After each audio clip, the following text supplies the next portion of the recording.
Hello, welcome to this recorded webinar on tips to submitting a proposal to ACTFL. I'm Jocelyn Danielson-Rott, a former ACTFL board member.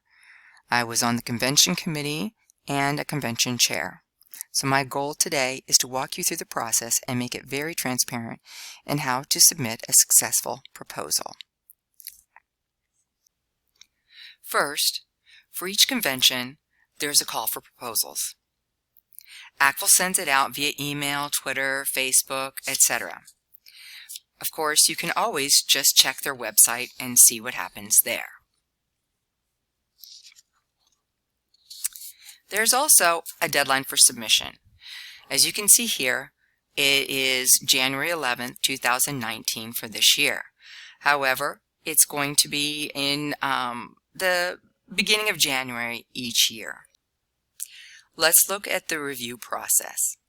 All proposals are reviewed by ACTFL Convention Committee members, special interest groups or SIGs, and other convention partner organizations. It is conducted as a blind review process, so no names or locations are given in the proposals. The language-specific submissions are, of course, reviewed by experts in language. At least 4 reviewers read and evaluate each submission. The scores that are given are then averaged and used for determining which presentations will be at the next convention. Each reviewer takes their job very seriously to ensure quality.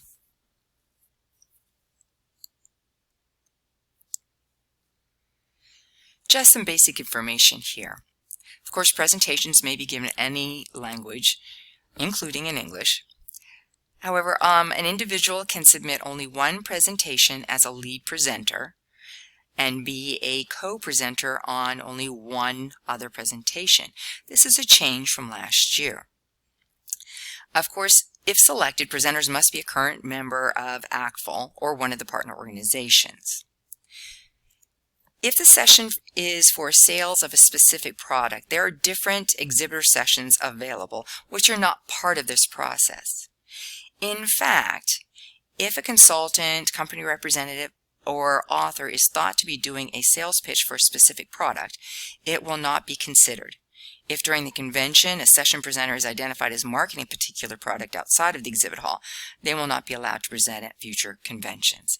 So please adhere to these requirements. To start the process, go to the ACTFL website under the convention at actfl.org. Click on the call for proposals. Please click on and read the writing tips. These are great ideas for you to follow. Finally, click on Submit a Proposal. You will have to log in with your member name and your user password. However, if you don't have one yet, just go ahead and create one. Once you're on the portal, the process is very simple. The entire process can be completed online, and you're able to make revisions until the deadline, but not after. And the link to the submission guidelines and the presenter responsibilities can be found on each and every page of the portal. The submission guidelines have the most important item, the rubric, which you should be using to write your proposal, and we'll take a look at that piece by piece. So let's take a look at the site first. This is what it looks like when you enter into the portal. You can see, you'll find the submission guidelines over here, the presenter responsibilities. It lets you know all of the information that it tells you to do it. Please click here and read the submission guidelines with a short instructional video before starting the submission process. This video is nice. It talks about how the portal works and where to click and what to submit and how it can tell if you have submitted everything. But the most important part here is those guidelines, and we're going to take a look first and see what that looks like. So I'll bring that up. This is it.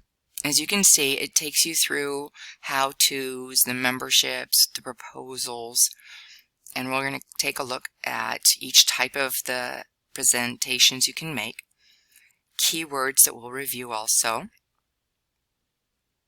and then finally the rubrics. This is for, as you can see, the session presentations, practice-oriented papers, electronic poster sessions, and the roundtable presentations.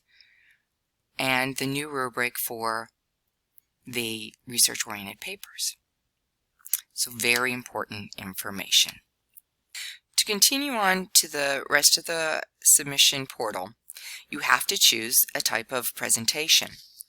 As you can see that there are 5 different types of presentations. The descriptions can be found in the submission guidelines. So we have the electronic poster session and the roundtable sessions here.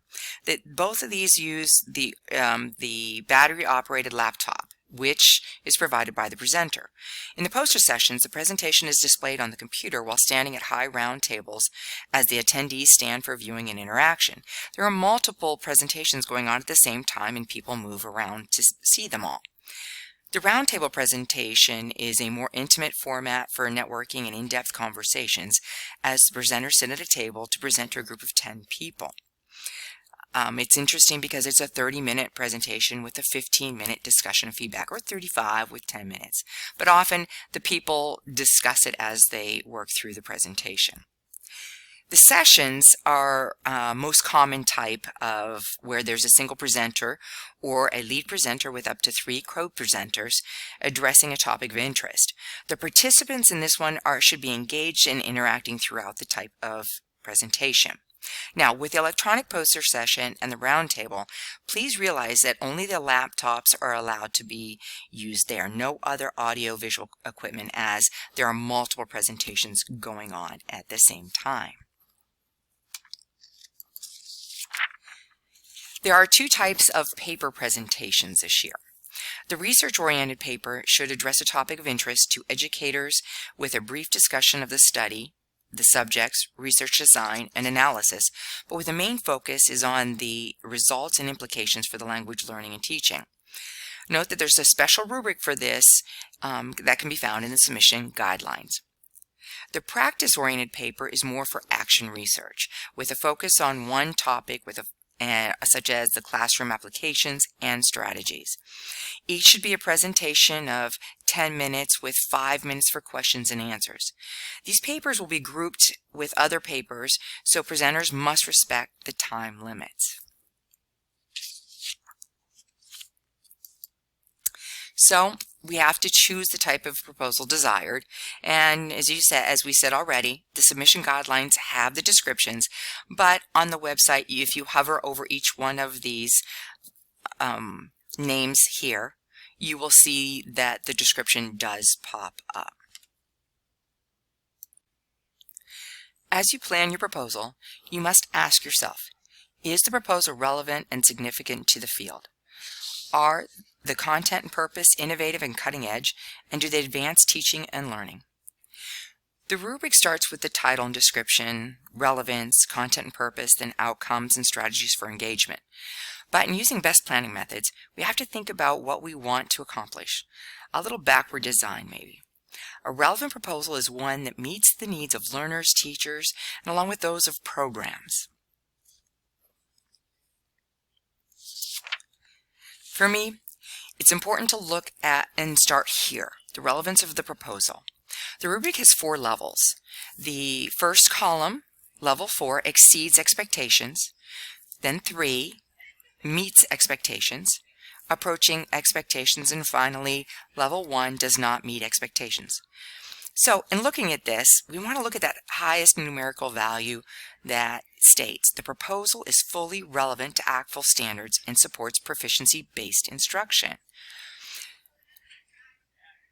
When reviewed, you can see that the reviewer is going to look at that and say, no matter what type of presentation is being proposed, it has to meet this requirement. To help, here are some suggestions on how to do this. Here we have a list of the keywords from which a presenter must choose to associate the proposal. You may select only one. The description of each can be found in the submission guidelines on the website, which are available on the proposal screen at all times to the left. So let's look at an example, proficiency-oriented language instruction.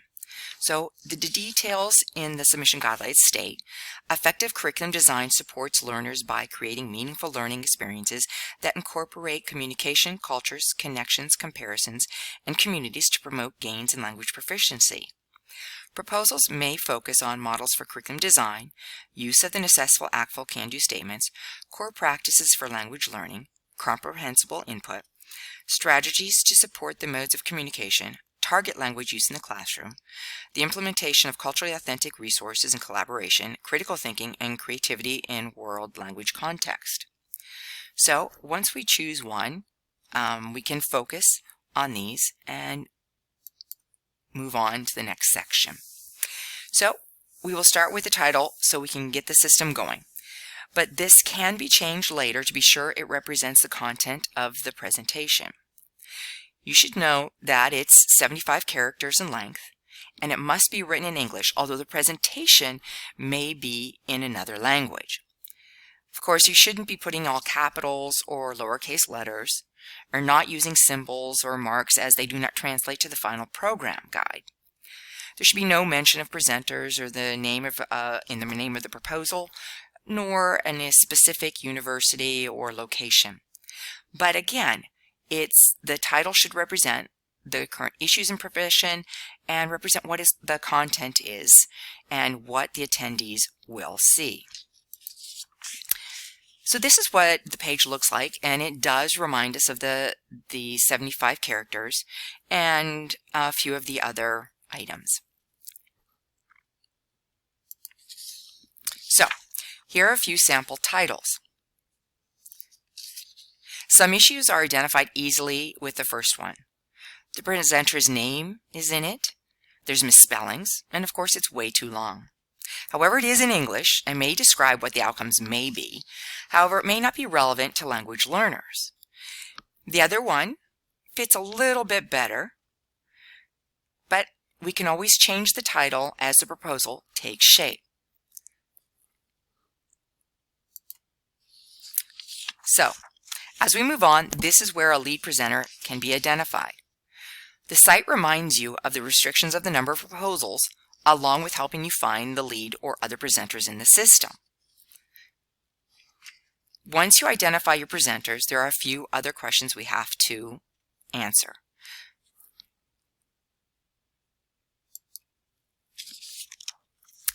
The proposal portal always has you identify the appropriate audience, which also focuses the creation of the proposal and, in the end, the presentation. This too can be changed at any time. Next, this is where you can identify your topic or keyword, which we discussed earlier. Again, these help focus our presentation, and also it allows attendees to know what they're going to learn as this is published. So we now have our topic chosen, we can move on to the outcome sections. So think about good planning. We always start with that backward design. What is the outcome? What 3 things will the participants be able to do after attending the session?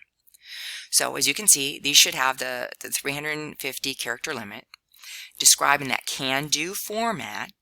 They should be clear, specific, measurable, and look at those verbs: create, evaluate, develop, and always aligning back to the content and the purpose.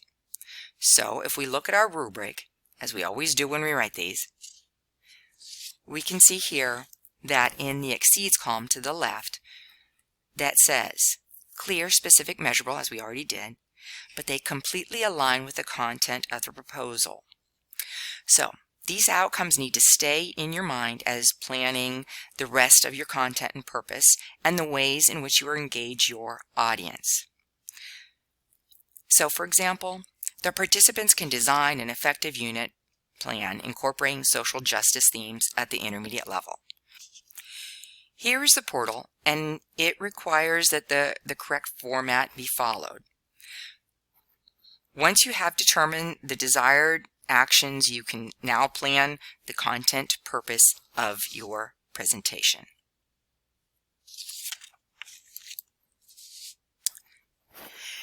This is where you can explain what your presentation is about and why it is relevant to language learning and teaching. As you can see, there is a 1,000 character limit. It must be in English again. Again, you can present in other languages, but this part has to be in English. Again, you're going to explain relevance. You're going to show originality and new insights into a topic. Again, clear, specific, detailed. We're going to use a keyword and also the audience selected, such as higher ed or primary. So this part must be in the third person with no use of I or we. There's no names of the presenters nor locations given. Remember that this part is not going to be printed. It's only for the reviewers. And since it's a blind review, we do not want the identification items in there. This is where we want to say what your presentation will focus on and what new insights will it provide to your attendees. This is where we need to return to the rubric and focus on relevance. So again, go back to that. Is it relevant to the ACTFL standards and supports proficiency-based instructions? And we move on to the content and purpose rubric. Look at the first column for exceeds expectations. It's cutting edge, innovative, describes specific knowledge and skills that advance teaching and learning. The most common mistakes here is that the content and purpose are too vague. In addition, there may be silly typos that affect the reviewer reading this. So please explain the importance of what you are going to present to the attendees. In this sample, you can see that we have to ask a few things. Is it cutting edge and innovative? Does this describe specific knowledge and skills? Is it advancing teaching and learning? I think this is a little weak in this, along with not following most of the guidelines. You see that it does have I. It does not written in that third person. It is in English, but also is a bit long. And so there are issues with this one that probably does not describe what the presentation is going to be.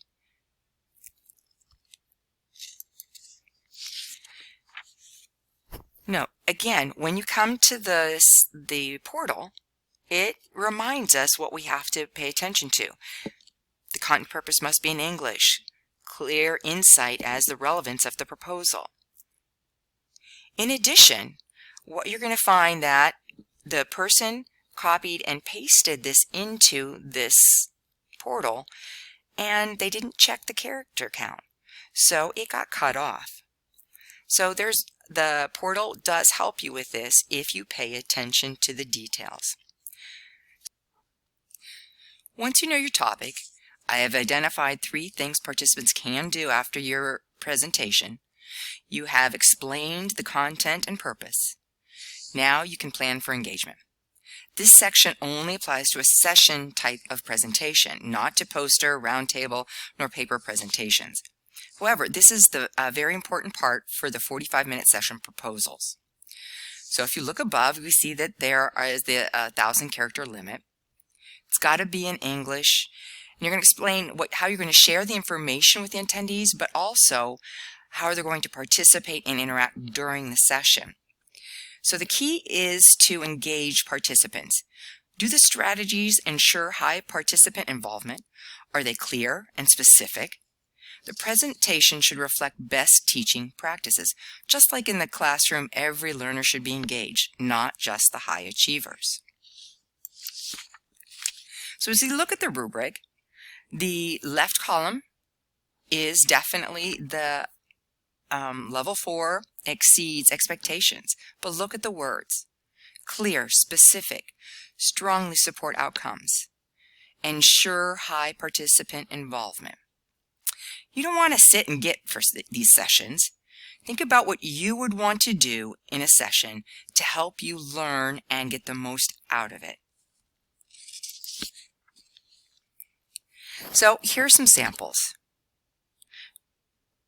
There are so many different types of strategies you can use, but they need to be engaging and interactive. In the portal, it reminds you of the requirements again. Be descriptive so the reviewer can see it. A PowerPoint is not engagement. It does help you express and let the people know what you're talking about, but that does not mean that it cannot be part of the presentation. It's just that it's not engagement. Remember to engage that audience. Once all that is done, it is time to create a description so the attendees with interest in that topic will know this is the presentation for them. Notice it does have a 350 character limit, and it's still in English. Print ready. No errors, free of spelling and grammar errors. Avoid the I, you, we. No names or institution statements in the body. Again, no symbols or because they don't print in the program guide. Clarity is the key so that attendees know what they are choosing to attend. No surprises. Look at your content and purpose, your outcomes, the title, and strategies for engagement, if this is a session, of course. Do all of these match? And do they match the keyword chosen along with the level of the audience? If not, the adjustments can be made before submitting it.